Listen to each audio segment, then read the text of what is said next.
Det her er Living Hope Center i Kambodja. I samarbejde med den lokale kirke Church of Siem Reap har Dansk Luthersk Mission bygget centret. Her kommer der hver dag ca. 250 børn i alderen 4-19 år fra området for at modtage gratis undervisning. Her kan børnene blandt flere fag lære engelsk.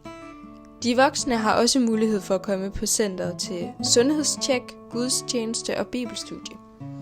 Børnene på centret deltager i børneklub og på anden vis forskellige tilbud, hvor de kan lære mere om Bibelen og Jesus. De finder en stor glæde i at bede, og mange børn bliver begejstrede for at lære Jesus at kende.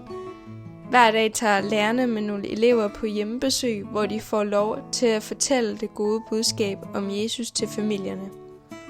Børnene kommer fra meget fattige kår, og ofte har forældrene ikke tid til at tage sig af børnene, fordi de bliver nødt til at arbejde hele dagen. På centret har vi en flok lokalansatte, som virkelig brænder for, at børnene skal trives og lære Jesus at kende. En af de mange initiativer på centret er syning og hækling.